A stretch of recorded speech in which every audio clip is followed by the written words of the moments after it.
Hello and welcome, everyone. I'm Gary Godsoe, and welcome to Velocity Online Racing's coverage of Round 1 of Season 4, the VOR ICONIC Series, as hope springs eternal as we start a new season from the world's most famous race course, Indianapolis Motor Speedway, for the Indianapolis 200, presented by ALZ.org. Joining me once again in the booth, as he has been in the past, and it's always welcome to have him here at all times. He is the master of calling the winner out very early, so we shall see who he has his eyes on for this one, is Kyle Klendworth. Congratulations, and oh, by the way, congratulations for finishing third in the IndyCar Oval Series on the podium there in the championship. I know that's a big deal, so congratulations on that, and welcome back to the booth. Thanks, Gary. Thanks for having me. Very excited to be back here at IMS, the world capital of racing, in your hometown of Indianapolis, Indiana, for this kickoff to the fall season of the VOR DW12 ICONIC Series. Always a treat to see these drivers trying to vie for a free shot at the races on Saturday in the IR18s by winning the championship. Maybe if they can join some of those leaner energy cars that have swept the championships the last couple of years, they could etch their name into their trophy of their own. It's always nice to get a racing certificate from iRacing when you accomplish something in the sim, and my teammates and I worked very hard to better our results last season, and we'll see which teams here have stepped up to the challenge in the ICONIC Series today, hopefully. 3 minutes and 30 seconds left to play here in qualifying. We are doing 4-lap qualifying, and then we're actually going to do 3 wide starts as we're watching Julian. The previous season, not last season, the season before, the champion of Season 2. Season 3 was Edson Santos. Santos currently on the pole. Julian just narrowly misses.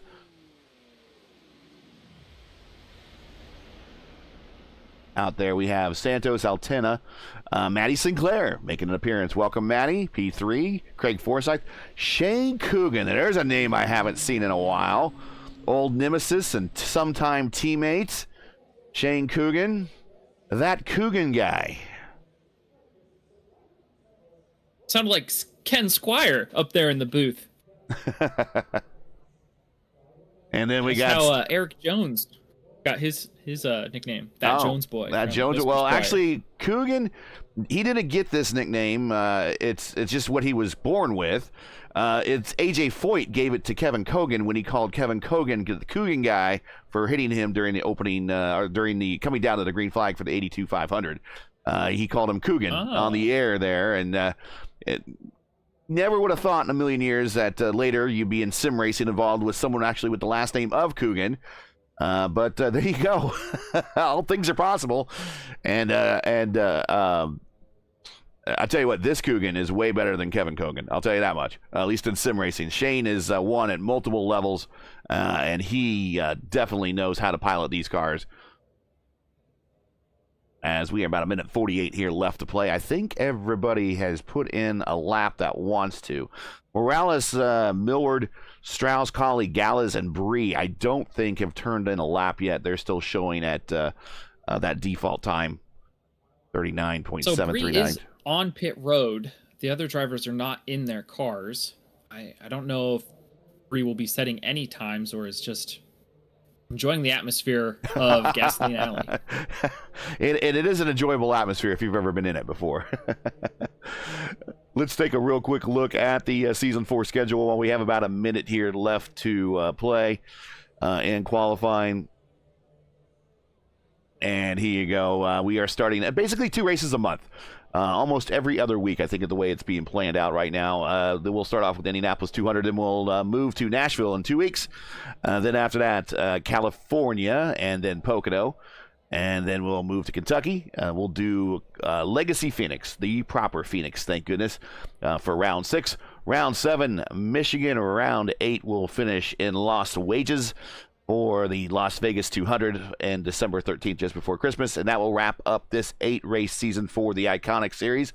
And we're going to hit all of the Triple Crown tracks. Indianapolis, we're starting off the season here. California, Pocono, Michigan. Boy, if all we needed is Ontario on the schedule somehow, and that would have been great. Tell you what, Gary, if somebody wins a Triple Crown, I will mail them a real crown in real life. Putting it out there. Okay. So I will purchase you So what are we defining as a Triple Crown here? Going to be Indianapolis? So Pocono and Michigan. Indianapolis, Pocono, and Michigan? Okay. All right. So we will go with the mid-'80s Triple Crown then.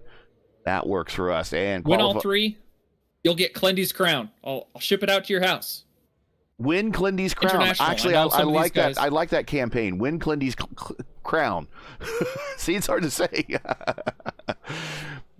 Well, I'm no king of IndyCar Fixed, but I'm definitely in the royal circle, if you will. And we are lining up to go racing here. Let's get some of these graphics off the screen and get in today's starting lineup. And I have not queued up the music yet, but we will do that right now. Ooh, there we go.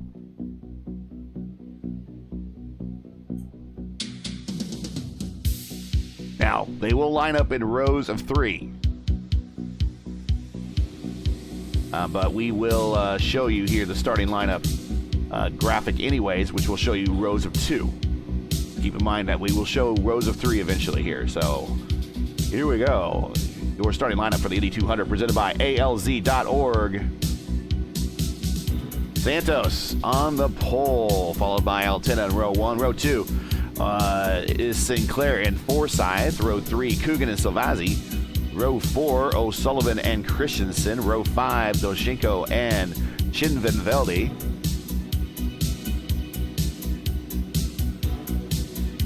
Back to row 6, Dan Inch and our benefactor, Alexander Bonney. Hopefully you can see that as a number 56 in a bright yellow box there, but that is Daniel Rishi. Hopefully seeing that right. In row 7 with Matthias Strauss, Hugo Gallas, and Joseph Morales back in the next row. Tim Bree and YouTuber All-Star Aiden Millward back in row 9, and Bill Colley going to be bringing up row 10, and we will slowly get into our rows of 3 here before coming to green next time by.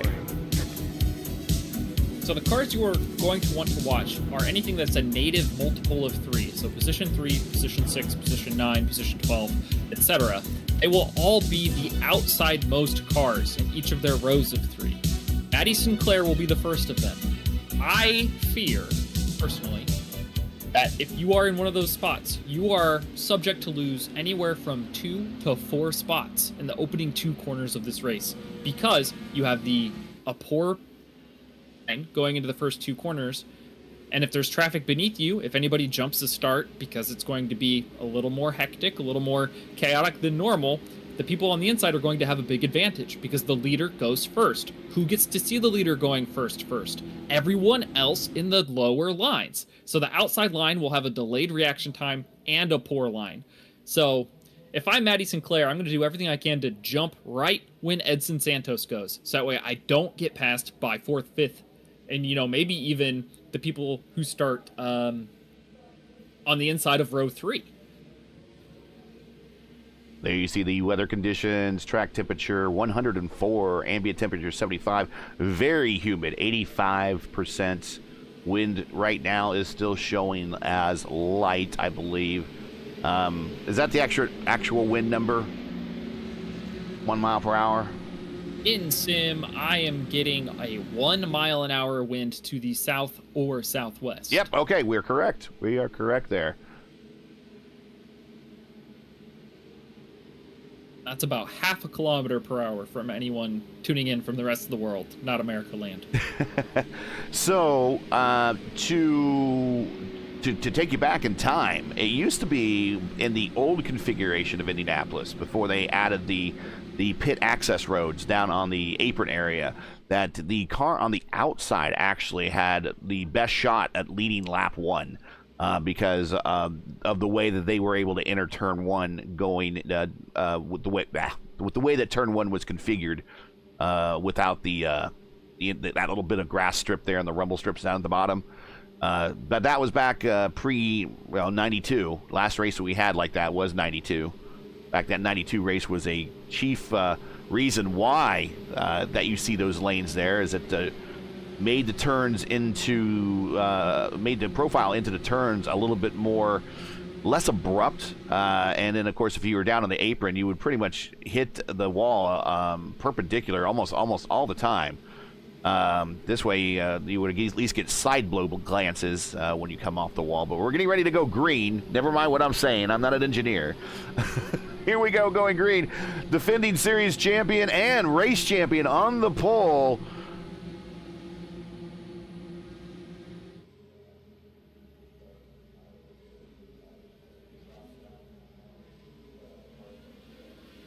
Green, green, green.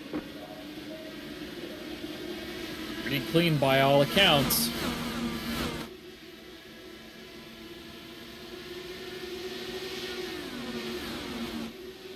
Addy back one position, so he did a pretty good job there.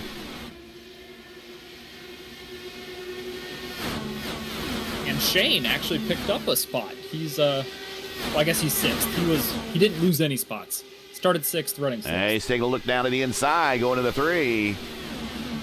He's going to pull that pass off.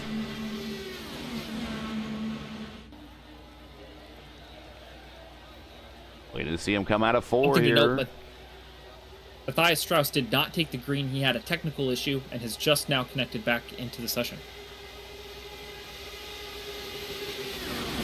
Well behind the field.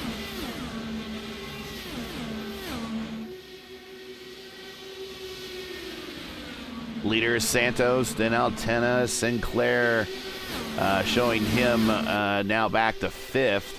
Shane Coogan up to 3rd, Forsyth 4th. There's Sinclair in 5th, O'Sullivan in 6th, Salvazzi in 7th. And there's a battle right there between those two, just exchanging positions right there in turn 3.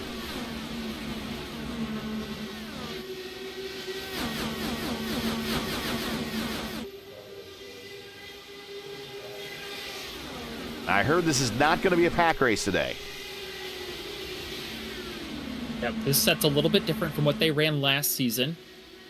A little less draggy, a little more slippery. But we are seeing the high side. Ooh, Tim Bree, further back way up high. Yeah, he was making it work there. Gallus bailed out. I think he doesn't like the way the car feels directly tucked up behind a car in front. There's Gallus going down underneath Bree. Not quite able to pull that pass off. Through the north chute into turn 4. Oh, Sinclair's in the wall. Just lost 4 positions in the exit of 4. Yeah, a lot of momentum there, too. As cars scramble. Dan Inch on the inside of Bonnie going in the 1. Don't see any damage on the right side pod of that yellow machine. Sinclair may be able to soldier on. Get a good look there at that number 13. At least it's not. Lucky number 13. Yeah, I'm about to say at least it's not a green car, but he's got the Robert Sadler pink rims on it. Anything to stand out, right there. I know. Dugan here, putting the front 2 squarely in his crosshair, backs out a lot going into turn 1. Let's see what type of run he can build going down the backstretch. Coogan, a winner at the Lionheart level in these cars. Right there with Forsyth. Forsyth with the winner at the Lionheart level in these cars.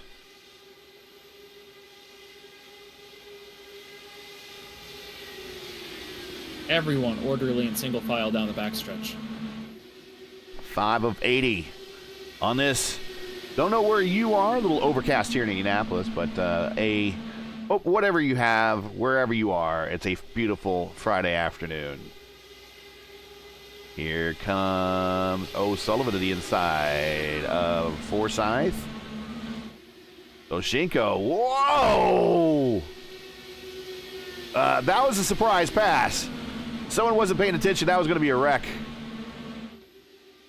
Well, I mean, you've got Craig Forsyth and Liam O'Sullivan up there. They're not gonna mess up, are they?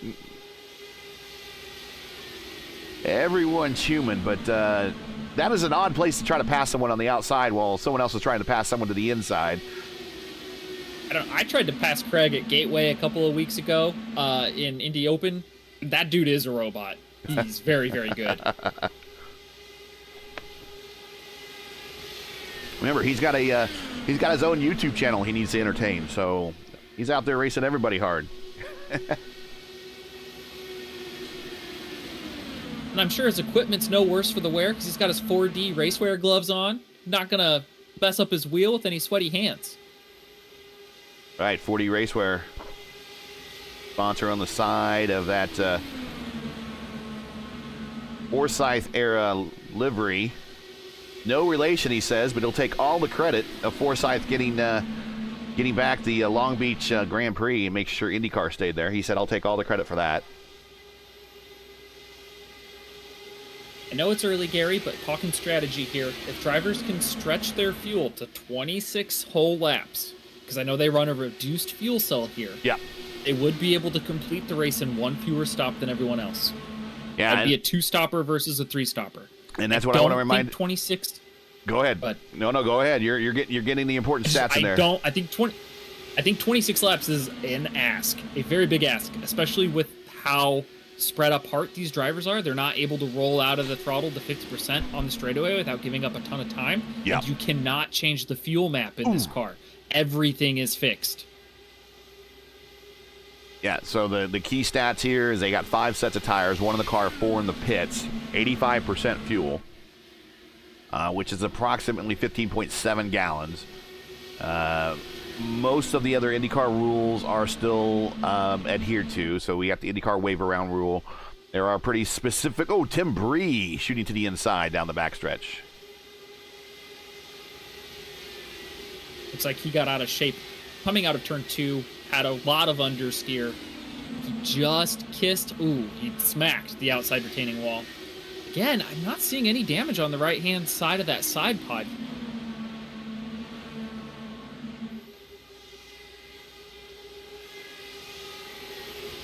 His steering seems to be straight. I think Bree may be able to continue on. Let's ride with Bree as he goes back to the scene of the crime here in turn 2, right in front of the Riley Children's Hospital Suites. Down the backstretch, separating 2 portions of the Brickyard Crossing golf course. Now they turn into turn 3, where there's actually a dirt oval for midgets just beyond that berm there in the North Short Chute. And to turn 4, down the main straightaway, it parallels Georgetown Road. And then right where turn 1 is where Georgetown used to meet 16th Street. Right there, that's been blocked off. You can't do that anymore. Now, in the North and the South Chute, this is where 16th Street parallels of Speedway. Main entrance right there. Back to the backstretch. If you like to play golf, now this is a public course. You can pay the greens fees, get in there. It is also the home course of the Speedway High School Spark Plugs. That's where they play their high school golf. That'd be pretty cool to do. All I need is a time machine, Gary.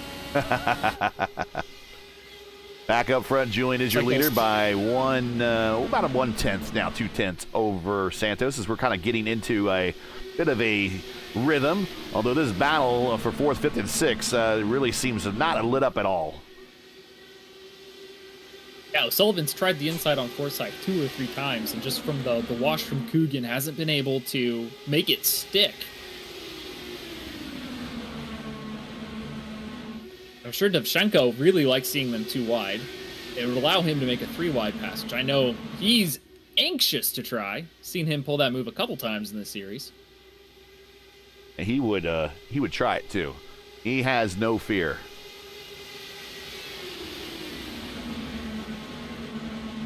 Or as Pentagon would say in wrestling, zero miedo.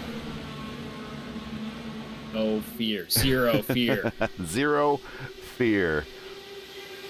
Top 7 cars all under a blanket here. They're all tucked right in line. Van de Velde's got a little bit of a gap between him and Silvazzi, but everyone else basically nose to tail.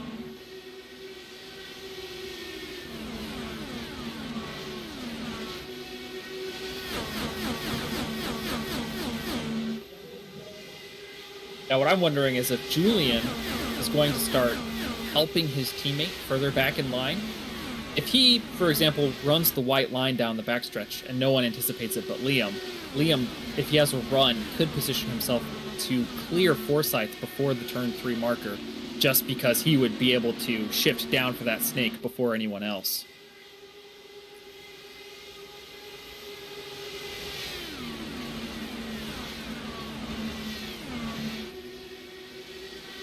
Just checking. It's man. Sorry about my little graphic that popped up there. I'm actually running some stats also on system performance right now. Just checking to see what my video card's doing. Doesn't seem to be putting my hand over my my exhaust out vent, and I was expecting it to be a lot hotter, but it's not right now. So my fans are only running at 64%. So on the video card, so that's pretty good. That's a pretty good return. Oh, here comes Forsyth on a move. Yep, we got him. Down the backstretch. Step it.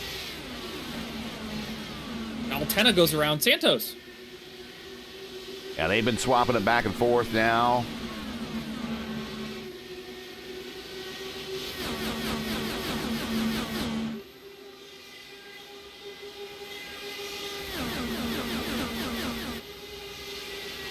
I didn't know any better. I would say that this setup mirrors very closely. If you raced any of the fixed Indianapolis 500s from this last May in the IR18, this setup looks to be handling very similarly on the long run to that car. Yeah, but with no access to tools.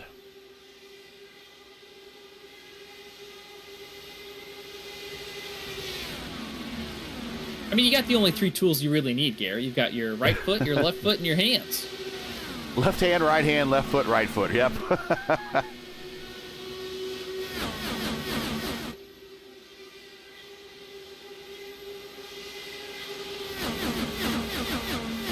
This is where there's going to be kind of a trade-off for Altenna.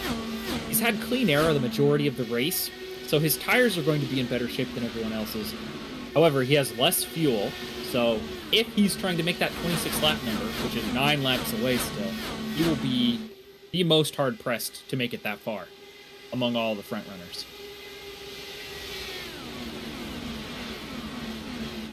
So you can see him start to pull a gap, especially from center to exit on each of these corners over Santos.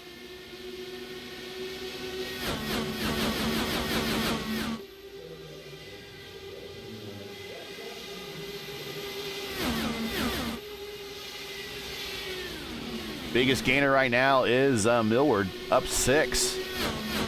Take a look back at Aiden right there. Right by himself. He is in the... that is an HP Formula 1 livery. Is that the... that isn't Williams. It looks like Williams, but I also know... I think the HP sponsorship also was on... Sauber for a time. But Aiden, though, if you want an HP sponsorship on an Indy car, just check out Davey Hamilton's DW12. It's out there. Veldy making a move on Silvazzi. And that all materialized because Silvazzi couldn't get the move done on Dovchenko. Yeah, he lost a lot of momentum there.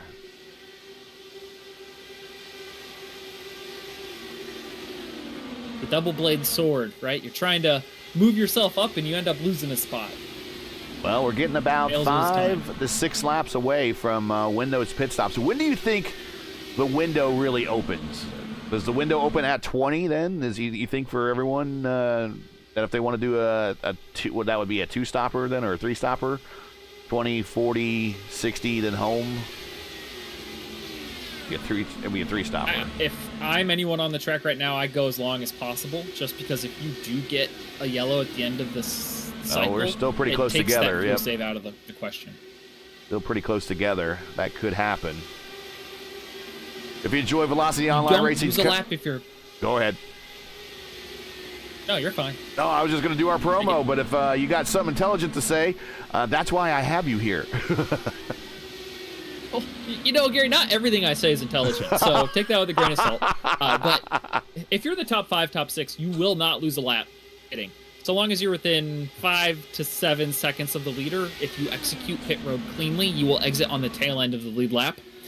It gets a little sketchy if you're more than 5 seconds behind the leader, because at that point the leader will then have your draft, and then they will catch you very quickly. Yeah. That said, pitting under green is preferable to pitting under yellow unless that yellow extends your run. So imagine it's lap 23 and you pit thinking that you're not going to make it on fuel.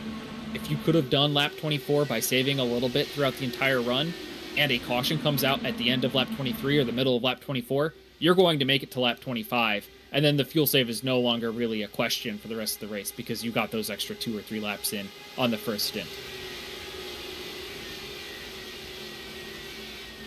There's Strauss getting around Morales. Now, Strauss started, he had the reload in, and he started late, so he's already made up a position now. Got around Jomo, got around Inch, got around Colley. So Strauss trying to recover. All right, so I say that he really hustled on that first lap. I will say that the pit window is open anytime now for depending on varied strategies out there of what they want to do. Anyways, I might have totally bungled the field. We got one coming in. Jomo's coming in.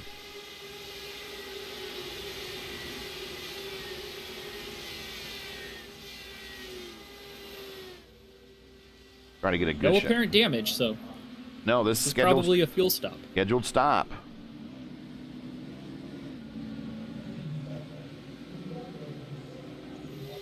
Now, Jomo will lose a lap here.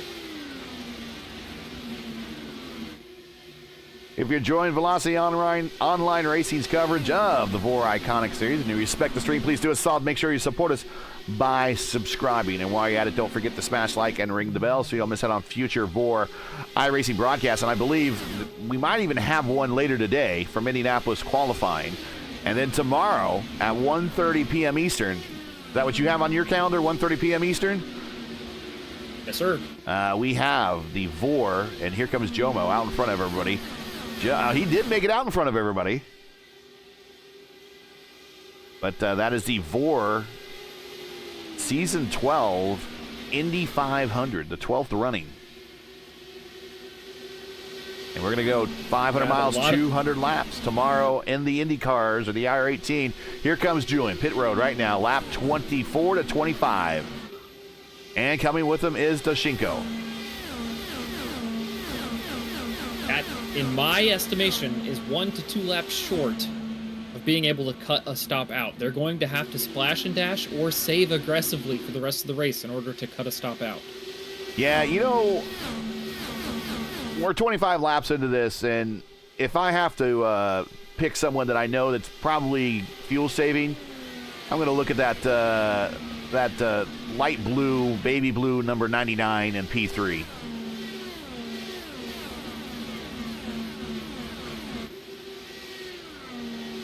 I would say that he has the best shot as anyone. We've got more people coming to pit road. Millward leading a group of 3 cars. We got involved there, Strauss and Inch. So Strauss had the race really hard in open air to catch up to this group and was really unable to save an awful lot, although he is coming to at lap 26 for his stint.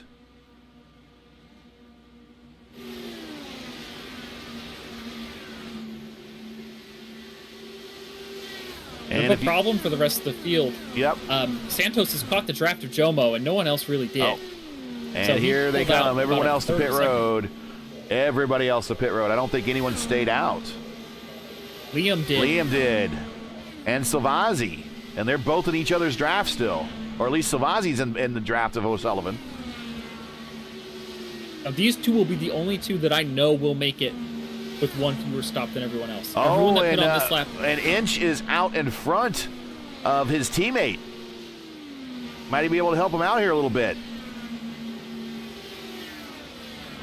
Just a sniff, right? It's all it takes. And now Silvazzi's going to be stuffed behind this dirty air. And Inch isn't exactly getting out of the way, but he is holding his line. And there they come. They go another lap further than everyone else.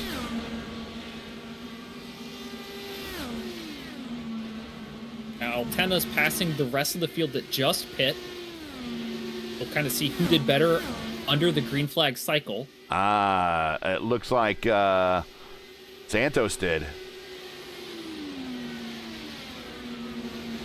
Yeah, and that's because Santos got a whole lap of uncontested draft from Jomo, who was at the tail end of the lead lap, that Altena kind of gave up on because he pit earlier because he had less fuel because he pushed harder earlier in the run.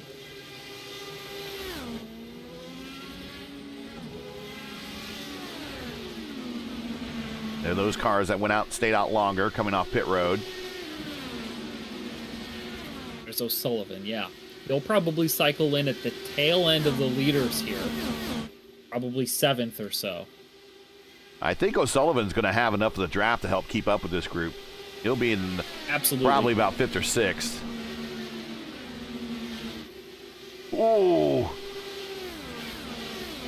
Not sure what happened to Forsyth, but not the pit stop I expected from him. He's back in 7th.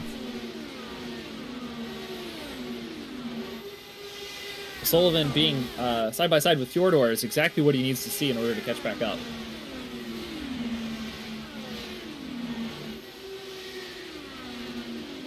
Come on, man, get racy. That's like what you're saying up in your head, like, just make a move on him, please, please, please. The Indy 200 is presented by the Alzheimer's Association and ALZ.org. The Alzheimer's Association leads the way to end Alzheimer's and other forms of dementia by accelerating global research, driving risk reduction, and early detection, and also maximizing quality care and support. But they can't end Alzheimer's without your help. To learn more and to donate, go to ALZ.org. A link is in the description. I want to thank them for presenting the Indy 200 for you here for round 1 of the VOR ICONIC Series, Season 4. Something interesting to note, Gary, is Altena is in fuel save mode now. He had a huge run on Santos going down the front. Could have pulled out easily to pass him. Same thing here down the back. You can see totally out of the throttle, sucking up as close as possible to reduce the drag on his car to try to make up the missing fuel economy that he burned in the first stint.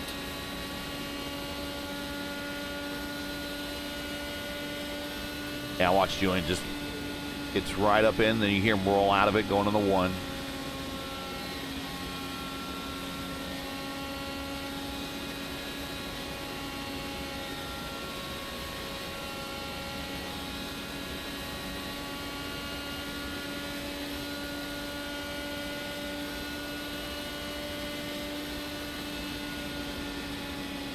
All right, I'm going to call it right now, Gary. All right. O'Sullivan's going to, without a caution from the rest of the race, O'Sullivan's going to win. I'm just going to say it right now. There you see. An extra lap from the first stint. Circling on the screen, lap 31. And here comes Julian to the lead.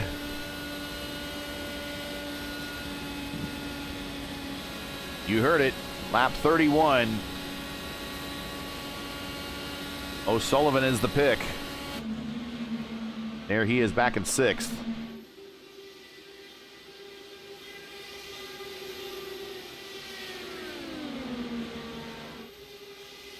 Oh, look at Coogan make a move on Santos. He's going to move himself to 2nd. Yeah, Coogan waited and waited and waited and got that pass. He's up 3 spots now to 2nd. I think Veldy's going to try to follow him through here. He's building a run. Oh, here comes Coogan to the lead. Veldy looking for 3rd. They both accomplished the task. Yes. Jin gives the old Brazilian slide to the Brazilian driver. Oh, almost gets a little contact with the safer barrier in the exit of 2. Shane getting himself a little bit of room down the back straight. Now, if you've never seen Shane race before, he is what I call a bit of a Pocono whisperer. And if there's one track out there that is similar to Indianapolis, other than, well, maybe Ontario that doesn't exist yet, is Pocono. And typically people that do well at Pocono do well at Indianapolis. And that should be something to look forward to or look toward at as a possible winner here in this 200-mile race. As Coogan has the skill set to do well at Pocono. Normally that crosses over pretty well for here. Top 5 right in your picture. Actually, top 6 right in your picture. Coogan, Altena, Van Velde. We got Santos, Dojinko, and Sullivan all under a blanket at the moment. And then a little bit of a gap back to Craig Forsyth.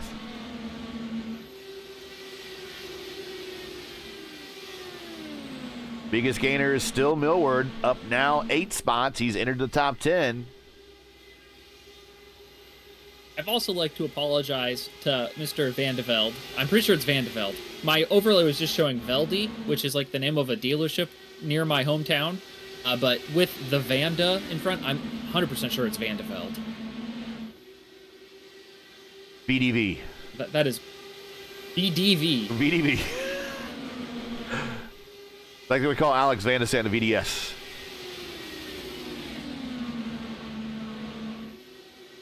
And Doshenko underneath Santos, not able to pull it out. Santos pulls back down, keeps the position.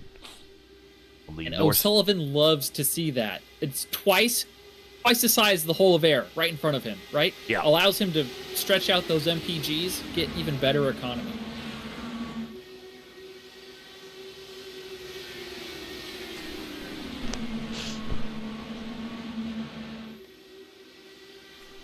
Coming to the halfway point here very shortly. Tell you what, if you like this DW12 action, you do want to come back to P1. That's the main channel for our whole team here that broadcasts these races over at youtube.com/@P1 Broadcasting at 7 p.m. Eastern on Sunday. It'll be the Dark Horse 2,000-mile Summer Ride Series, Round 3, Pocono 500, as we've been talking about that earlier. Pocono being a good crossover track between Indianapolis. Some of these same guys will be in that lineup. Greg Forsyth will be one of them. Check it out if you enjoy the longer marathon type races and the DW12. That will be over on P1 at 7 p.m. Eastern on Sunday. Doubleheader Sunday, also 1:30 p.m. Eastern. We will have me and LGN will call the next round of the EGP Hypercar Series, as they will visit Watkins Glen. That's going to be really fun to see those cars at Watkins Glen. That's going to be fast. Love me some Glen. You got those teal Armco barriers. You got the bus stop. Nothing like upstate New York. Do you call it the bus stop or do you call it the inner loop? I call it the bus stop. Bus stop. Yeah, absolutely. bus stop. Yeah, bus stop to me.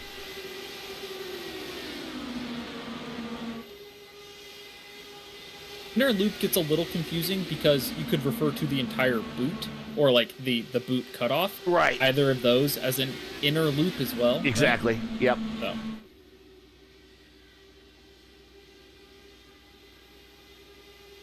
Plus, it's a NASCAR term, and just because it's a NASCAR term doesn't mean it's right. I mean, it makes sense, right? To some people, but not everybody. Better to be clear Yes. than to be misunderstood. Yeah, we got 3 double headers this week on P1. We got a Sunday doubleheader, a Monday doubleheader, and a Wednesday doubleheader. You know who's caught the leaders and I think is going to move his way up even further in the standings is Craig Forsyth. I think O'Sullivan's pretty happy to save fuel here, and Forsyth has reeled them in from about a second back. So he may be impatient here in making the moves. At least I'll tell you what, looking up front and talking about making some position is Coogan is just about ready to break the draft envelope. He is about 7/10, now 8/10 over Julian. It's about a second in the draft envelope, give or take. And once he breaks that, Julian is no longer a benefacting. Is that right? A beneficiary? There we go. Bonnie can help me with those words. He's a financial guy. But Altena is not able to get the advantage of using the draft. And he is at that danger window right now. I wonder if he and Van de Velde will work together to try to swap to catch back up to Coogan. They maybe decided to let Coogan go, knowing that maybe he needs to make that extra stop. I mean, we're all... I think Altena's in the same boat. We're all... I think that's why Altena... Go ahead. No, I mean, we're all now about 13, 14, 15 laps into this stint for a lot of these guys. So we're only looking at another 8 to 10 laps for a lot of these before the next pit stops occur. Yeah, I think that's why Coogan was able to walk away from Altena. I think Altena was maybe a little more ginger on the throttle application, trying to save a little more behind him. And, you know, you do that a couple of times, you end up in a dirty air situation more than a draft situation. You can't hold the time differential down to where you're still benefiting from the draft on the straights. As I say that, he reels him back into 0.8 as the gap, down from 0.9, so maybe he's decided to go all out. And Millward in the HP Special is charged down to the top 10.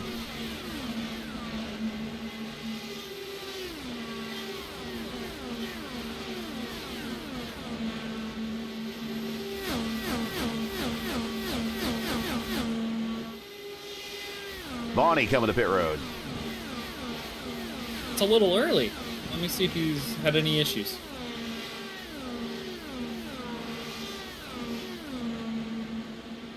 Oh, no damage. Just a little bit of an alternative strategy here. We'll watch him slide to a stop. Oh, backs up a little bit. And this is the beneficiary or a benefactor. That's the guy that pays the money to There make you sure go. that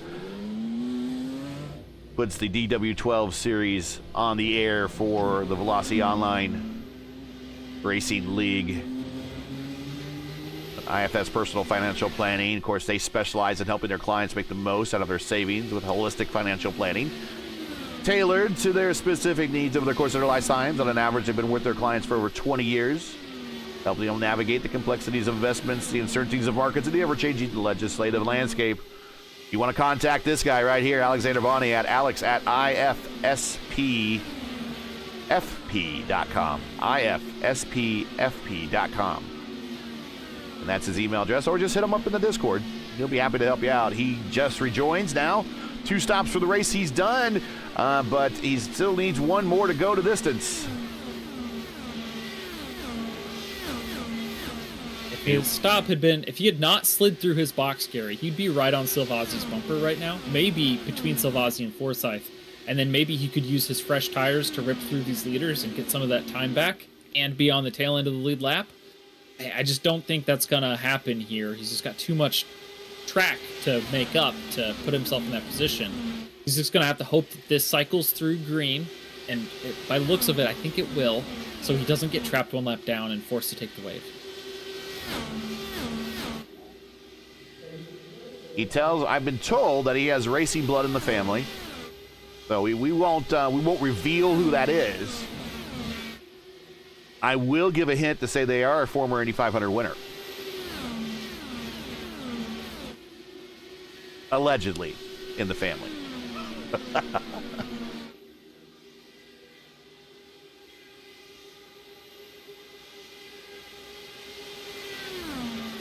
Anybody in chat wants to take a swipe at that one, go right ahead. Anyways. Couple of cars in the field share some colors that are in this driver's national flag, I think. Now that's not a very specific hint. Dojiko, pit road, scheduled stop. Oh, Sullivan has really lost touch with the front here. He's really saving aggressively. I don't know why he hasn't let Forsyth around. If he's trying to save, it's better to do it behind someone else. My pick might be wrong, Gary. Uh-oh. We'll see. I'm not going to shift gears. I think that the save is the correct strategy. It's really losing touch now.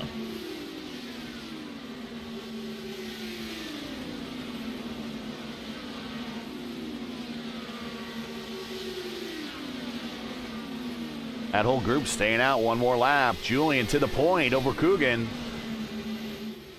He just ran him down. I wonder if Coogan's like, oh, you know what? I need to save now. It may be that Coogan was like, I need to save a little to stretch 1 more lap out of the tank, but I don't think he or Altena are, either of them are in a position to cut a whole stop out. It's just about extending the cycle so you don't get trapped in the danger zone, as Hinch likes to call it. Yep. 23 laps on this stint for Julian, 21 for Coogan, 21 for Chin, 21 for Santos, 20 for O'Sullivan, 21 for Forsyth, Patrick Silvazzi, 20. The car on the apron coming off pit road, that is Dan Inch. at alz.org. Make sure to, after today's race, hit up that website, alz.org. Oh, gosh, look at us around the leader here. Or look at around Forsyth. All types of chaos going on back here. Bonnie involved. 3 wide, 2 wide going into the corner. Oof. Inch has good tires now. These guys have all pretty worn tires. Although tire wear is not an issue, but fresher tires do make a difference. Okay, so that I don't know if that makes sense. The tires will wear and you will lose speed, but they're not in any danger of really going off, right? But if you have fresh tires like Inches, you can take that high line and get out of the way.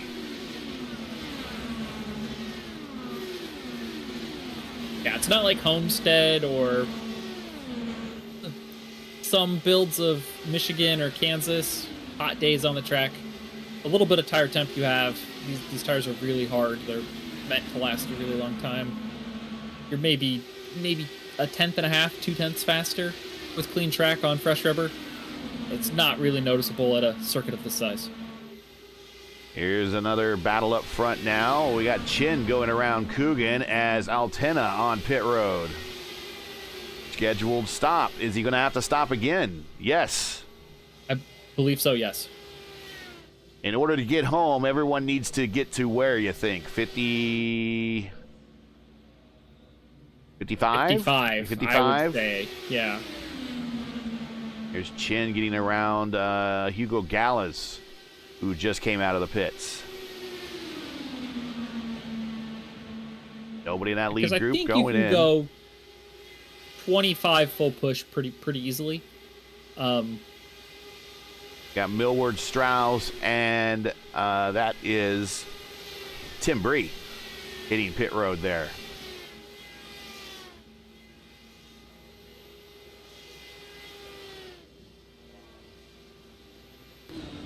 These 80 laps are going to fly by if they stay green. They will sit with Strauss as he's done. There goes Aiden.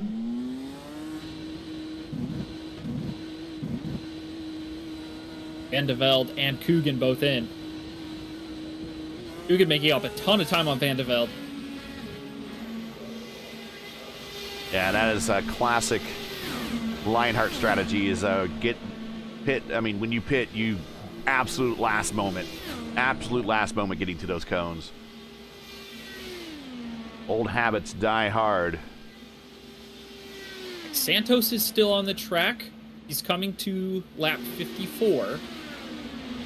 Forsyth and O'Sullivan behind him, and O'Sullivan has let Forsyth by. I think Forsyth is coming this time.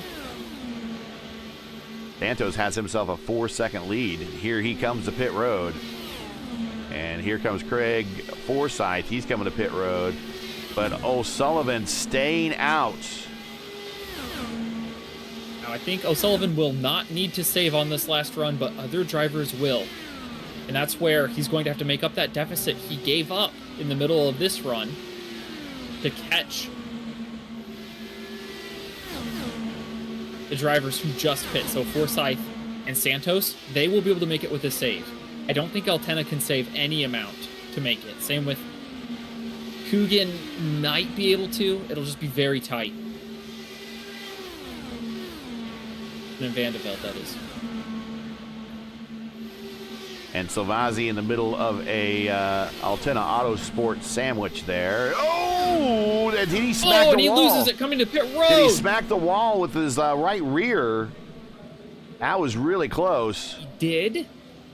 Let's see if they hold him on the jack to repair or if it was just incidental contact with the wall. Because if he hit it square, the car won't need repairs and he'll be able to continue on his way.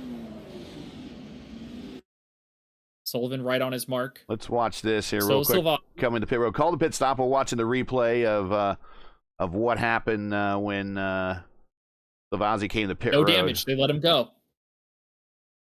We're going to watch the wall right here. Anyway. He did kiss it, but very lightly. All right. O'Sullivan has a very large mountain to climb. The top pack are well ahead of him. He's not going to catch them. Altena has put out a huge lead on Coogan, Van de Velde, Dovchenko, and Santos, who are running second, third, fourth, and fifth once the cycle completes. Yeah, 2.6 seconds over Coogan. And then Coogan leads that next group of Coogan, Van Velde, Dovchenko, who's got the shout out in chat, and Santos. But there's no way Altena can make it to the finish. He lit pit on lap 51. He has to go 29 laps. No one has gone further than 28 with a heavy save in the draft. There's no way. Yeah, at this point, he might as well just push as hard as possible and hope for a caution. If there is a caution in this last stint, it might help out. No, if I were Altena, I would actually pit right now. I'd pit right now to get the fuel required to go to the finish. Maybe put on tires, but that way, if there is a caution, everyone else who pits in for tires and fuel will get cycled behind him. That's not a bad strategy either. All right, Liam has calmed to the field that he is good to make it on the end on fuel. I don't know if I would have done that. I would have held my cards a little closer to my chest. But that basically gives all of the drivers ahead of him clear instruction. Like, either wreck someone to get the caution so you can make it to the end, like, which is, you know, a bit of a scummy move, but it wins you the race. Or save hard, right? Because you know that the guy in 7th place is going to make it. And this is all a battle for, and there's Strauss, he's getting out of the way, but this is all a battle back here for position. We got Forsyth, Millward, Salvazzi, Gallus, Christensen, and Bree. That is all from 7th to 13th, all a battle for position. I think if I were Liam, calming that to the field is bad news. Because Santos heard it. He is running behind 3 fast cars. He can run at 70%, 80% throttle, save that 1.5 laps of fuel he needs to save, and I think he'll comfortably cruise to the win. Like, I know I called O'Sullivan to be the winner before, but Santos is in the perfect position now, and the information given to him from O'Sullivan told him exactly what he needs to do. The question is, can Van de Velde, Coogan, or Dovchenko save enough and keep Santos behind them? That will be a very tall task. Dovchenko now up to P2, getting around Coogan. As we'll go through the field here. I think he's on the Altena strat. Push as hard as possible. Here's Shane Coogan.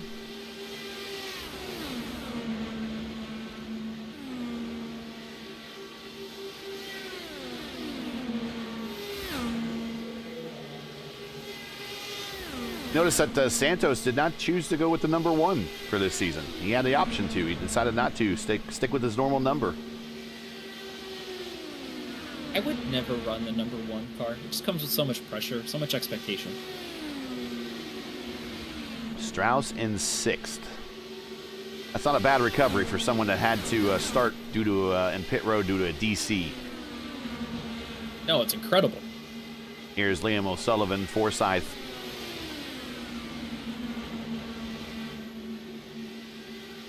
There is Millward right behind him. Lovazzi using the high line. Checking out what it's like up there at this point in the race. 20 to go. Here's Hugo Gallus taking a look to the inside, going into 1. Oh, couldn't quite pull that off. Yeah, that's the problem with dirty air, right? You're on the preferred line, but you've got someone in front of you. That was contact. Yep. Here comes Christensen to capitalize. Let's go back to Christensen here. Breeze trying to follow him on through. Was thinking about taking a 3 wide, thought better against it. Oh, Gallus again in the wall, kissing the wall in the North Chute. All of this is happening because in front of them is Liam O'Sullivan, who is not running at full pace to make it to the end. If I were Liam, I would drop behind all of these cars. He's bottlenecking them, making them prone to make contact. If he were to fall in behind, he'll pass them all when they pit, but being out in front of them causes the possibility for a caution to fall, which will ruin his strategy. If I were O'Sullivan and Forsyth who were trying to make it to the end, I'd get out of the way. Here's Bonnie in a battle with Daniel Rishi back in 14th and 15th, going through the field. And sorry, if you can't see Daniel's text on top of the white and the bright. Yeah, we'll have to fix that for the next broadcast. But he's from Black Gold Racing. Currently 15th, started 13th, high of 9th, low of 17th. And there he is in a battle with Bonnie for 14th, and he gets the position. Bonnie, in the wall. Out of the wall.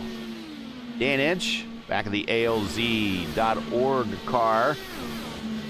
Make sure everyone, after the race, go to ALZ.org, send your donation. Hopefully this Friday is a payday Friday for you. If you have an extra 5 or 10 or 20, something like that, send it to ALZ.org. They could certainly use your help. Not just the patients, but the caregivers as well. Don't forget those. The caregivers are always important. Caregiver support is extremely important to keep morale high for everybody. Dan can tell you all about it, but we appreciate Alzheimer's Association sponsoring this or presenting this Indy 200. A little further back in the field, Bill Colley, Gateway winner from 2 seasons ago, just making laps in the Bill Colley way. Addy Sinclair not had the race he's really wanted. Down 15 spots, started up front, bounced off the wall a couple times, and now I think he's just probably down on power mainly because of aero damage. But back in 18th right now, just trying to bring this battle home. In the last 15 laps, Joseph Morales, Jomo, back in 19th. Only car 1 lap down at the moment. Meanwhile, back up front. Forsyth and Bree have worked their way in front of O'Sullivan. Yeah, let's go back to Bree. Bree's been really hustling, though. Look at him. I like. I'm not big on dark colored cars, but I like this one. I like the brightness of it. Yeah, the hot pink with the bang energy on the side. Yeah, good combination there. And Ench is going to be the first to make his final stop. Well, if that's not Liam O'Sullivan, the first to make final 3rd stop.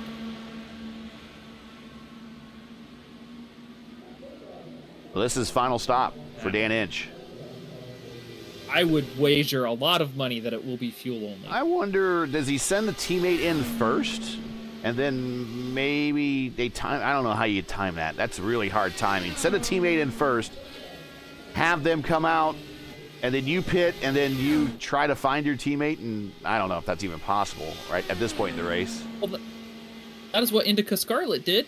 That's how that's true, yeah. That's in the FIS and the Indy 300. That's exactly what happened.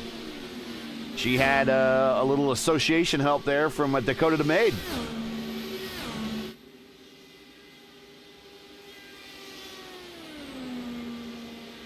Santos putting a move on Van de Velde. As for the 4th position. Altena still in his own zip code, but unfortunately will not make it to the end on fuel. Unless he's got the Magic Series Director fuel tank, one of those Penske fuel tanks in his car. Shots fired, shots fired.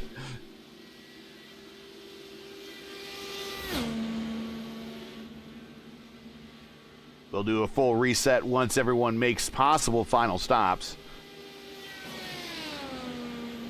And the last 2 to do so will probably be Forsyth, Sullivan, and Christensen. And I would assume Santos is going to go as long as he can as well. He last pit on 54. Yeah, 14 laps into his stint. And Doshiko pit road. Santos down to the backside of Coogan. He caught with him real quickly. Wonder if Santos figured out he could not make it and has decided to push, because it does not look like he's saving.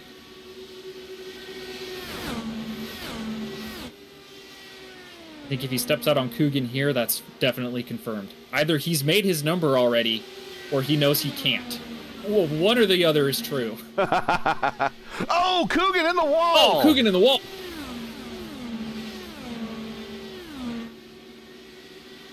Van de Velde's gonna jump here. Oh, jump to pit road. To see how Coogan is See how that car did.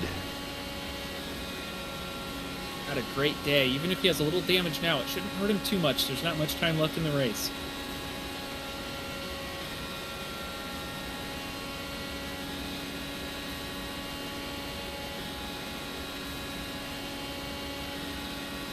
.218, 219, 219 going on the 3. Seems to be okay.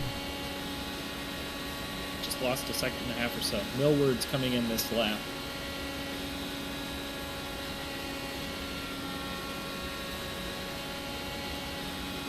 Wonder if Craig Forsyth has saved enough. He's been running behind Timothy Bree, for quite some time. He ran directly behind O'Sullivan for the first portion of this run, and O'Sullivan was going very slow at that point. It's possible that Forsyth can make it as well. I kept telling you, just keep your eyes on that light blue car. Hey, man, Gary, if you called the winner and I didn't that early, tell you what, man. Okay, so, yeah, Craig was significantly faster going into the corner than Shane was, but I don't know if Shane had drafting help. Oof. All right, Altena has given up the ghost. He has pit for fuel. He has made his final pit stop. He has cycled back out. 227 going in the 1 for Forsyth. Looks like he will come out in the 9th position. Or the 10th position. Let's see here. Julian's right now in 10th. Now he's up to 9th now as he gets around Hugo on pit road. Final stops are happening all the way around. I would not be surprised if Altena still podiums. But it's going to rely on whether or not Edson Santos can stretch his fuel cell. Van Velde, off pit road. He's now 2 laps into his stint. Strauss 1 lap into his stint. He's done. Still needs to stop. I think Jomo still needs to stop. I think Santos still needs to stop for sure. Coogan needs to stop. O'Sullivan might be the one. Jomo's made his last stop. He's good. He's done. Okay, so O'Sullivan is the one that we're watching as possibly not needing to stop, or Forsyth. They are still yet to go 20 laps into their stint. Even though Santos, though, has only done 19 laps of his stint. Yeah, Santos is going to be close. Forsyth closer. O'Sullivan will make it. So the question is whether or not Santos and Forsyth can. Santos with a big 4-second lead over Coogan right now. Coogan with 4 seconds over Bree. Yeah, at this point, if I'm Santos, if he can make it, his lap times are going to fall in the gutter here because there's no reason to race those guys behind you. They're not going to make it. You can give up 3 or 4 seconds here.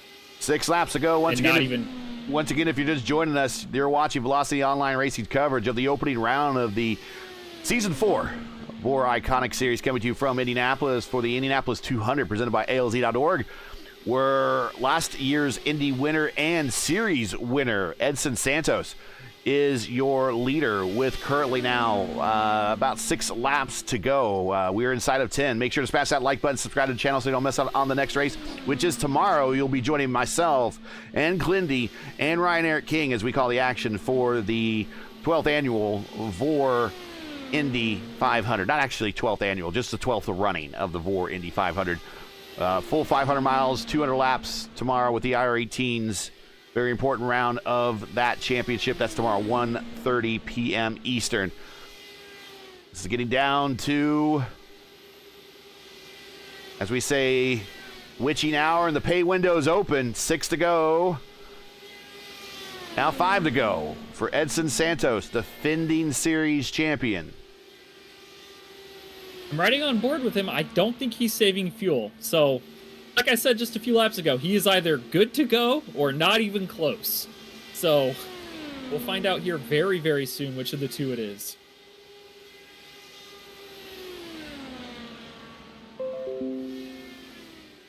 It looks like Coogan is trying to save aggressively.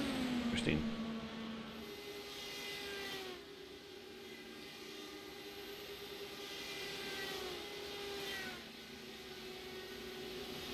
I got a warning message from OBS, and I look at OBS, and nothing's wrong.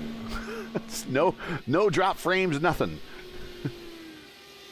Bree blitzes past Coogan into turn 1. He has moved himself up to second. 15 spots for Bree. He will likely not be able to make it to the end on fuel unless he's got Julian's secret fuel tank. Here he comes. He's pitting this lap. A little hidden talent here for Tim Coogan. Bree. Maybe someone needs to pick him up for a team or something. He's an independent.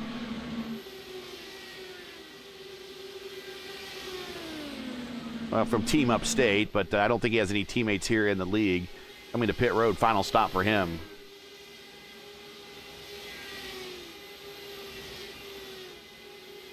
Forsyth making the move on Coogan.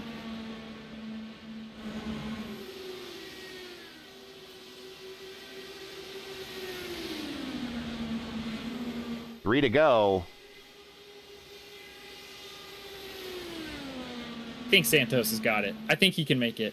I called my shot too early, but there could be drama here in the closing laps if he can't. If he stumbles, he has an 8-second lead. He could basically coast the last quarter of the lap, even if he does run out, and still make it. There's the length of the front straight. Are we looking at an Alexander Rossi, or are we looking at a Robbie Gordon? We're going to see here in about 2 laps. Liam O'Sullivan, if he wants P2, he's got to hunt down and pass Craig Forsyth, who I am confident has enough fuel to make it to the finish.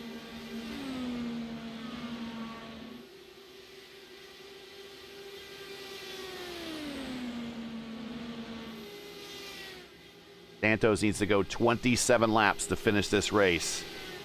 That is one of the He's longest. taking the white flag now. Just one more.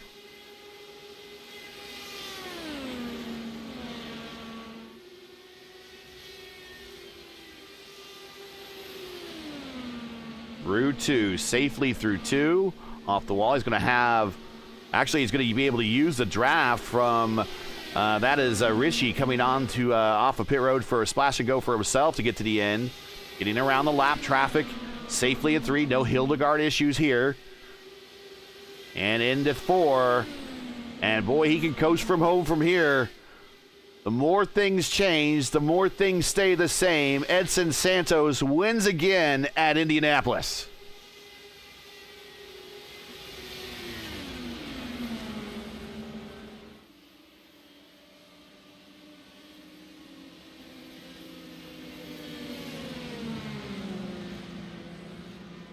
Wow.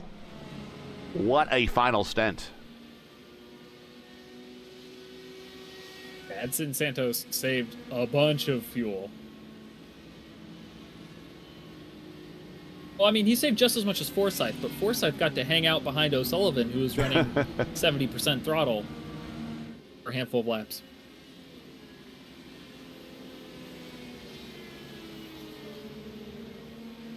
Edson is out of fuel on the backstretch, so and that did it. That did it, yeah. So, Alexander Rossi. That answers your question. I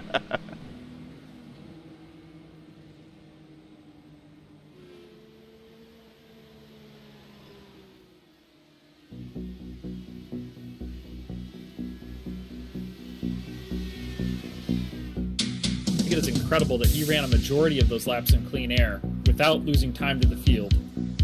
Still made 27 laps on that tank. Here are the final results, everybody. Edson Santos, your winner by 8 seconds over Craig Forsyth. And that might as well just be 800 miles for that matter. That's just a huge lead comparison. Remember how Edson won last time? It was a 3-wide battle coming to the end, and he won by a nose. This time, it's like not even a nose, yeah. By a couple of fingernails. This is a contrasting styles of races from last one to this one. Forsyth O'Sullivan finishes 3rd, Salvazzi 4th, Christensen 5th. A good run for John there. He actually came from pretty deep in the field. He actually up 3 spots. He was back deeper in the field, but he did a good recovery. Julian, not a day he really wanted, finishes 6th. Tavchenko 7th. Chin Benveldi finishes in 8th. Strauss, not bad, recovering from that DC to get a top 10. I'd say that's pretty good. He finished in 9th there. Now, some reason, I'm not seeing 10th on the final standings. Coogan. It's not. Shane Coogan. Something happened to Coogan where he's now classified a 19th for some reason. Not in iRacing, so look into your overlay. I am looking at the overlay. We'll go through this.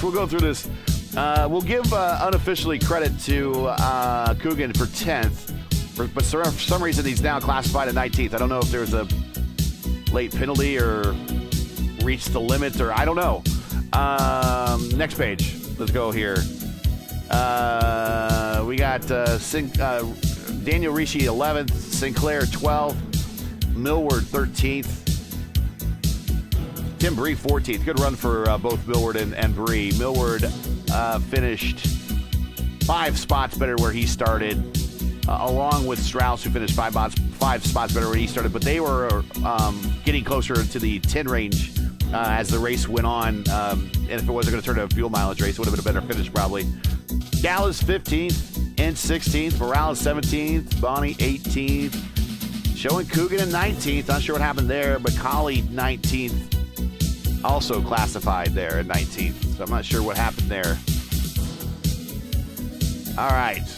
And what could have been for Timothy Bree, right? If the caution had come out with 4 laps to go or 5 laps to go that ends the race, you'd finish second. You'd be your P2 finisher today.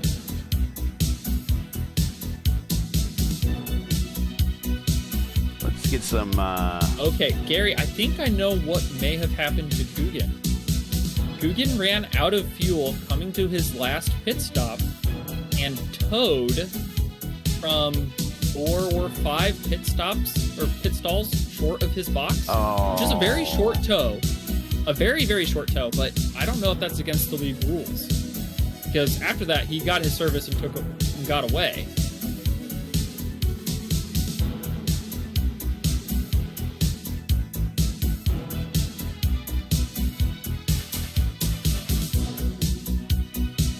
All right.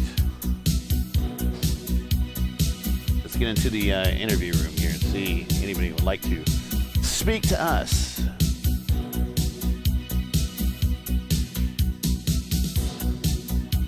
And let's bring up Liam.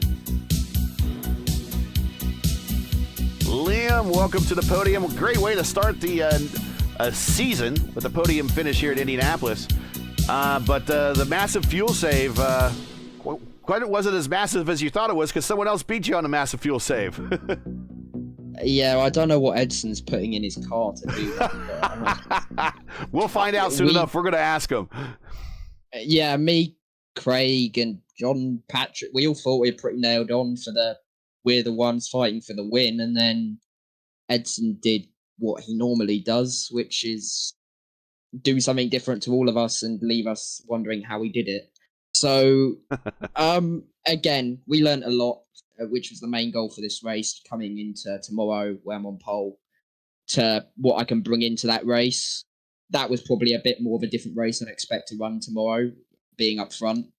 But yeah, I mean, we had a different setup to what we tried last time. It was a bit more of a traditional Indy, and yeah, it's not a usual strategy for me to go on the fuel save, but I made it work, and I'm amazed we didn't get a caution, which I think is a credit to this league for how good the drivers are.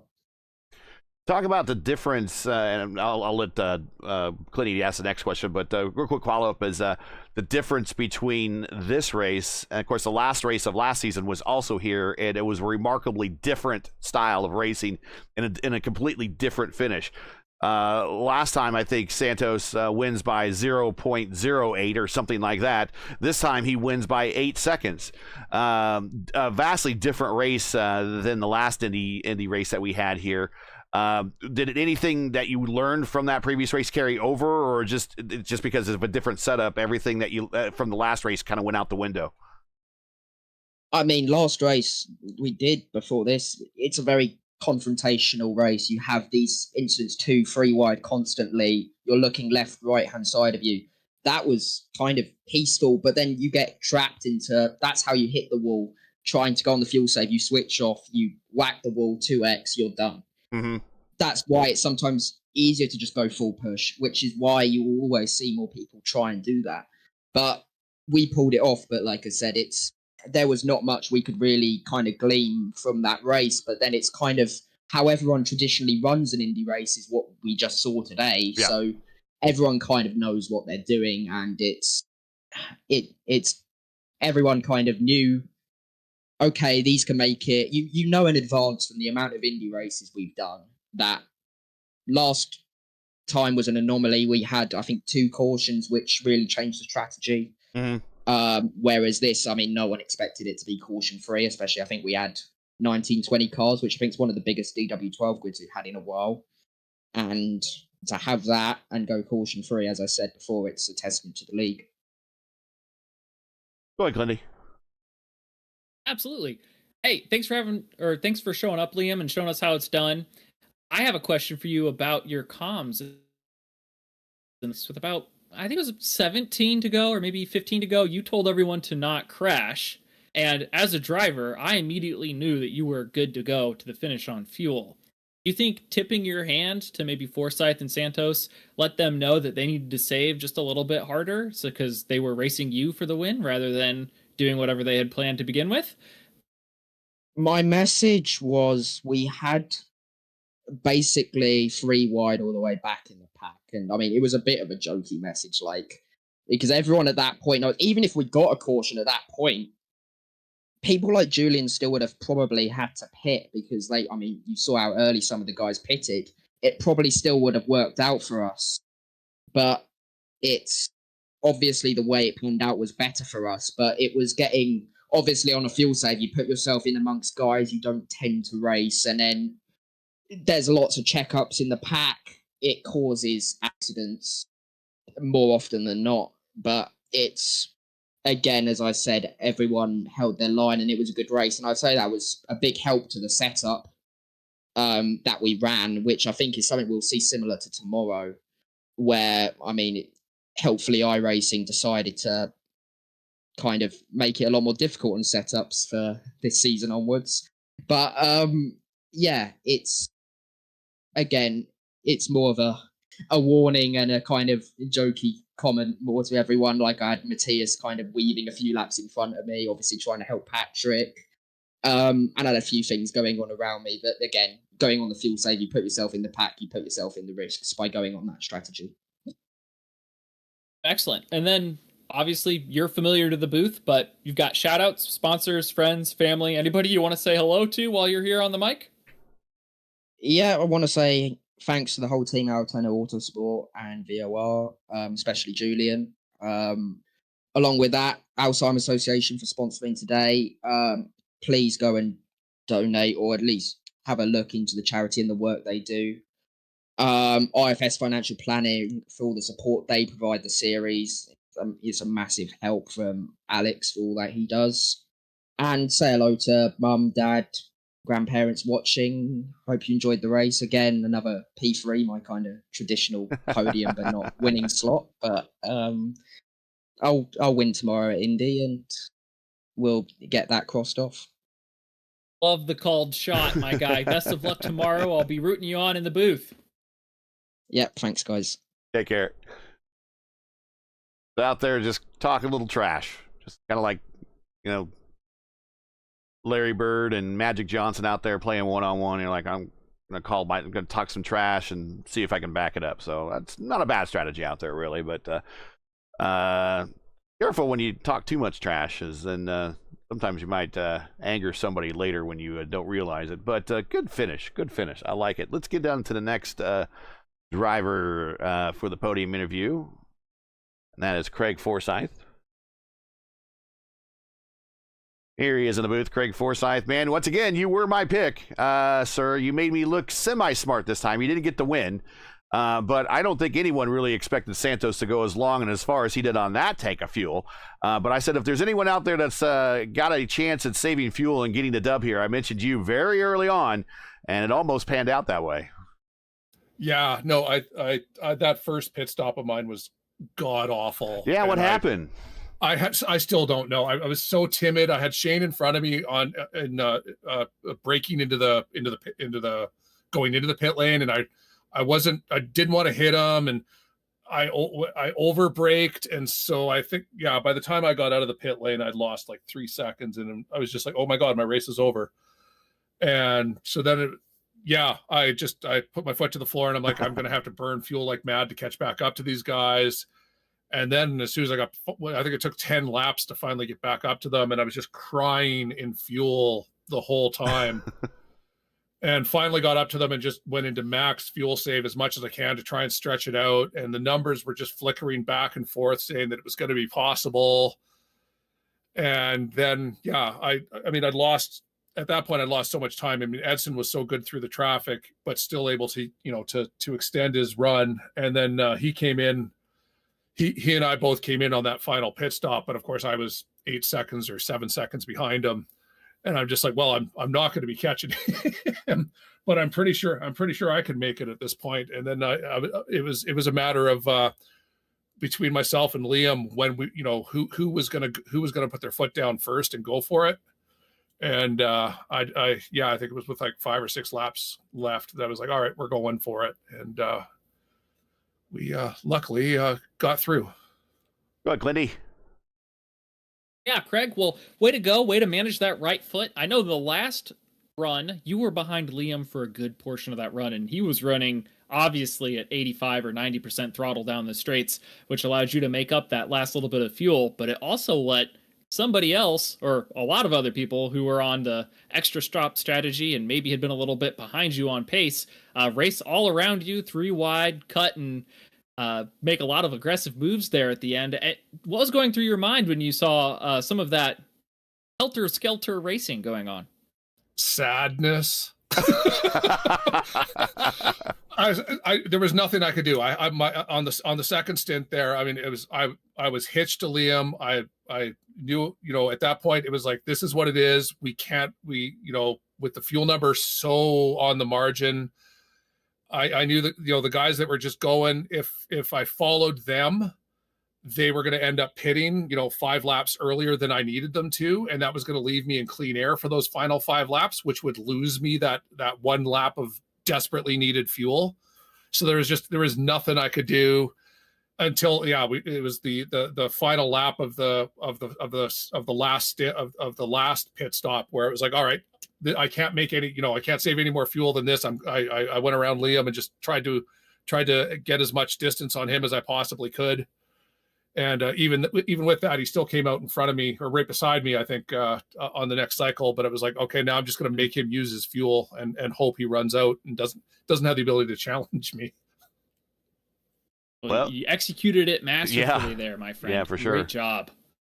It reminded me of trying to pass you at Gateway, riding along with Liam there in the last few laps. I'm like, man, Craig did a better job saving fuel than me, and he's faster than me. How does he do it? Good on Edson. To extend, I think it was an 8-second lead by the end of the race. Yeah, and be able to go. Yeah. I think it was we both went 27 laps. It's just that is good. Yeah, he did the last 10 laps on his own. Did the last 10 laps in clean air. Yeah, oh my clean god! Air. Oh, that was my only hope. I'm like, he needs, because I saw Shane falling back to us, and I'm like, Shane is stuck. Shane needs to save fuel. And I never saw Edson come back to us. I'm like, okay, he must have good lap cars around him. But 10 laps, that's just next level. Yeah. Well, Craig, one of these days you're going to get up here in the booth, no stranger. Real quick, I'll do the handoff this time. Sorry, I wanted to ask a follow-up question. I mean, this is your 6th now top 10 and 9 and now 10 starts here in the league. I mean, you're going to get a win one of these days, Craig. I'm just Dixoning my way through the series. Always there, never at the front. All right. Shout outs, friends, family, sponsors. Anyone to say hi to? I got to thank Jim over at 40 Racewear for sponsoring the car, sponsoring the team, and good sponsor of the whole IndyCar community for that matter. And I think this race was put on by the Alzheimer Society and or Association, I think it is called down there, down in the States. But good on them for sponsoring it, and it's a something we all near and dear to everyone's heart, because we all know someone. So and you guys for over at P1 for putting on the broadcast, thank you very much. And I mean, we had 80 laps of clean racing. That's awesome. I would love to have 200 laps tomorrow of the same thing. That would be glorious. And the setup was great. Good on the guys building the setup. So I look forward to tomorrow. That's for sure. All right, we'll see you at the 500, but get your rest tonight. P2 tonight. So this is just your final. I've been going over because we've been keeping track of the stats. So this is your 10 start, your 6th top 5, and your 9th top 10. So it's a Mr. Consistency, of course, for sure. It's just like Scott Dixon. So congrats. We'll see you tomorrow. Thanks. Stay safe, guys. Yeah. And let's bring up Edson Santos here. Edson Santos does it again here in Indianapolis. His 4th career win, 2 in a row here at Indianapolis. Defending series champion. Goes an extremely long stint for that last stint. Many of the laps we discovered that he was running by himself. And as he crosses the start-finish line, he runs out of gas on the cool-down lap. It was just enough to get the win. That's all it's needed. Congratulations, Edson. Win number 2 at Indianapolis. Hello, friends, people who are watching, especially from you, from broadcast, Gary, Kyle. Good afternoon.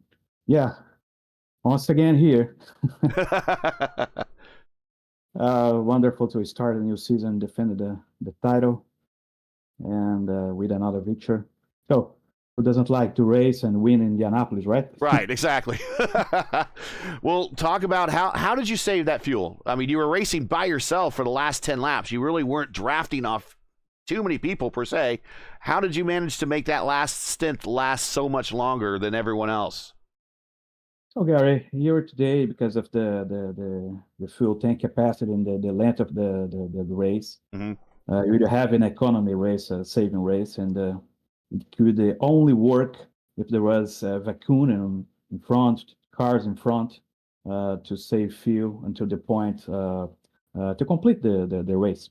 And several drivers could be able to do it to go into the end with just 2 pit stops, but they had lost the main pack, the first 4 or 5 cars. Mm-hmm.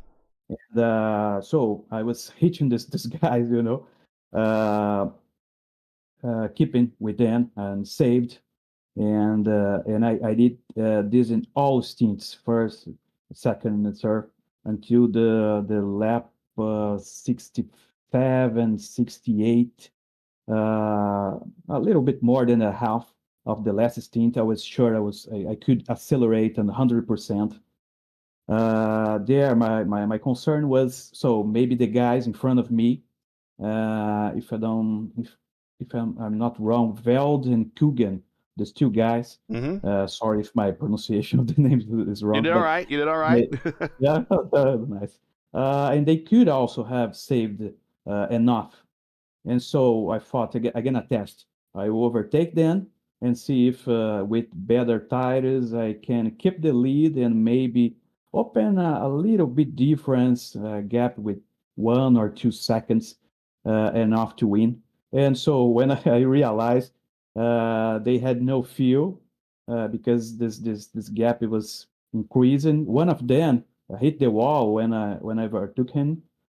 So I was just praying about yellow flag. No yellow flags, please. No yellow flags, because I had fuel enough to go into the end. And so you're here again to celebrate another victory.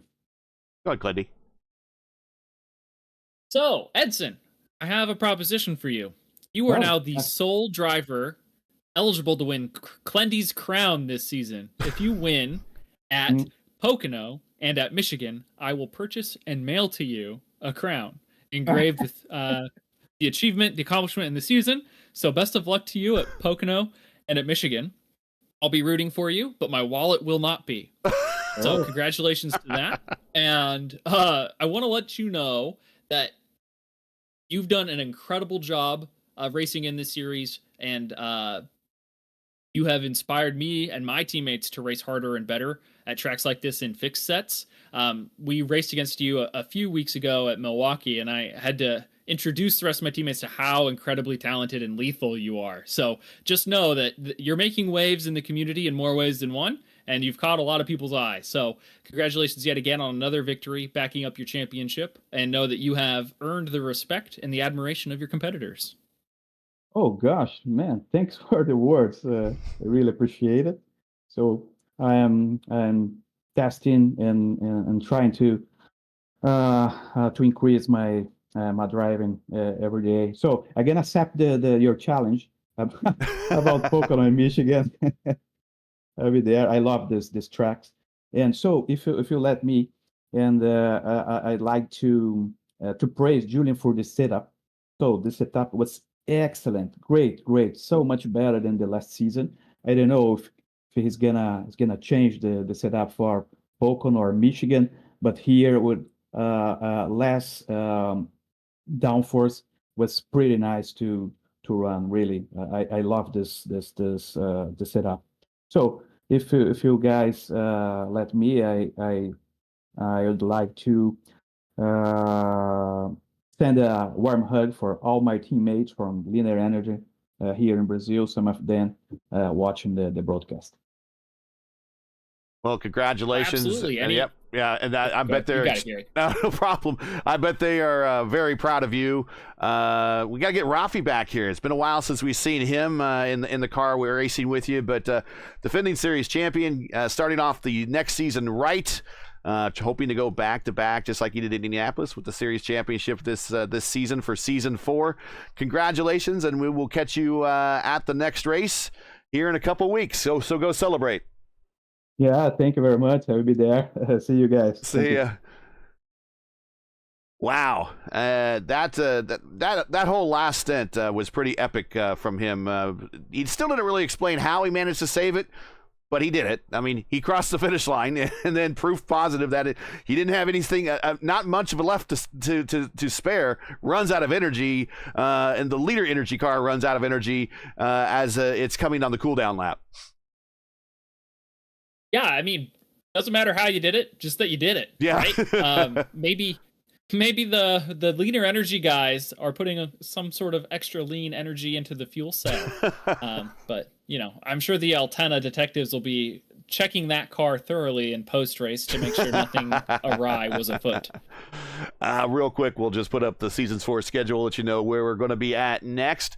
We'll be at Nashville, then Pocono, and then round 2 for Win Clindy's crown for Pocono, October 18th. And the only person eligible for that now is Edson Santos, is the only driver left eligible to win that Triple Crown. And we'll see if he can continue that trend here in October 18th at Pocono for round 4. But next up is Nashville and then California. 2 more. Should be a good night, a good fast pack race always at California, and it's always a crapshoot of what you're going to expect at Nashville when the cars go there. But that's what we got coming up on the schedule. Clint, any final thoughts for today before we move on? Just a great shout out to the field, keeping it clean and green, all 80 laps here, and for navigating that awesome 3-wide start. Everybody did great. No stack ups, no jumps, no nothing like that. I was really nervous, to be honest with you, that maybe we would have bungled that pretty badly, but it's not something that iRacing has hard coded, right? So these drivers all learned and did it without any practice. First time, first try, no maybe problem one of these whatsoever. days. So maybe. Shout out to all of them for keeping all their race cars in one piece today. So the genesis for all this iRacing stuff, of course, is the old Papyrus group, and the very first 2 games that the Papyrus group came out with, or the very first game they came out with, mainstream-wise. Well, let's put it this way. Go back. The first 2 games they came out with were IndyCar racing games. One was the Indianapolis 500, a simulation, and then IndyCar Racing 1. And you could buy a add-on pack for IndyCar Racing 1, which included the Indianapolis Motor Speedway, and in there had a different line of code which allowed you to do 3-wide starts. And as if you were a good tinkerer, like myself and other members of the community, where you could then apply 3-wide starts to any IndyCar race that you wanted. And then once you got the NASCAR race, the NASCAR 1 game, the sim, the same line was in that code as well. And then you could do NASCAR races starting in 3-wide if you wanted to as well. Maybe one of these days, that whole Papyrus group, if there's any of the old dogs still around, there in Massachusetts. Maybe they'll reintroduce the 3-wide code and we'll get it back into the racing. That would be very, very cool. But you're right. They got into 3-wide voluntarily, didn't bungle it, and came out smelling like roses on the other end to the tune of 80 green flag laps. No cautions at all here at Indianapolis. Congratulations to everyone. But more importantly, congratulations to Edson Santos, his 4th career win here in 12 starts in the VOR ICONIC Series. And it will be his 7th top 5 and 8th top 10. So he is racking up those numbers historically wise for last year's series champion. That's going to do it here from Indianapolis, where the podium for the Indy 200 presented by ALZ.org is your winner, Edson Santos, followed by Craig Forsyth and Liam O'Sullivan. And I got to tell you, Craig and Liam are just on the cusp of getting those big wins here. It's going to happen one of these days. I am sure of it. Join Glendy and myself again next on Friday, September 20th, 2024 for round 2 of season 4 of the VOR ICONIC Series as the teams and drivers head to the tricky tri-oval of Nashville Superspeedway. Coverage, as always, will begin approximately at 3 p.m. Eastern. Again, that's 3:00 p.m. Eastern. Remember, for the correct broadcast time in your area, you can find everything right here at youtube.com and then just search out Velocity Online Racing or Velocity OR. So youtube.com/Velocity OR. That's another way you can find it, or just search Velocity Online Racing. Now, as you know, the YouTube algorithm game is not easy, so please help support us with a weekly grind. Leave a comment below. Let us know your thought of today's race. And if you enjoyed today's coverage, support us by smashing the like in the video. If you're new, click subscribe, and while you're at it, hit the bell for weekly reminders so you'll miss out more of Velocity Online Racing's other iRacing programming, including tomorrow night or tomorrow afternoon, the VOR Season 12 Indy 500, directly here from Indianapolis. One more time, myself, Clendy, and Ryan Eric King will be calling the action for a full 500 miles, 200 laps in their IR-18s tomorrow at 1:30 p.m. Eastern. The Indianapolis 200 was presented by the Alzheimer's Association and ALZ.org. The Alzheimer's Association leads the way to end Alzheimer and other forms of dementia by accelerating global research, driving risk reduction and early detection, and maximizing quality care and support. But they can't end Alzheimer's without your help. To learn more and to donate, go to ALZ.org. The link is in the description. The VOR ICONIC Series brought to you by IFS Personal Financial Planning. IFS Personal Financial Planning specializes in helping their clients make the most out of their savings with holistic financial planning that is tailored to their specific needs over the course of their lifetimes. On average, they've been working with their clients for over 20 years, helping them navigate complexities of investments and certainties of markets in the ever-changing legislative landscape. To learn more, email Mr. Bonney at alex@ifspf.com, and you'll find that email in the description. Use it today. Track cams for this race are provided by Whiplash Sim Cams. Get the most out of your iRacing experience with the Whiplash Sim Cams. To learn more about Whiplash, like them on Facebook, follow them on Twitter, and they are also on Instagram. Links are in the description. For business inquiries to learn more about Velocity Online Racing and what they do, visit velocityonlineracing.com, like them on Facebook, or follow them on Twitter. So, for Clendy, everyone here at Velocity Online Racing, I'm Gary Godsoe, saying all happy Friday, and thanks for watching. And to all of our men and women serving in the military and as first responders, Godspeed, God bless, and come home safe. Catch us again right here September 20th in Nashville for the next race of the Velocity Online Racing ICONIC Series. See ya.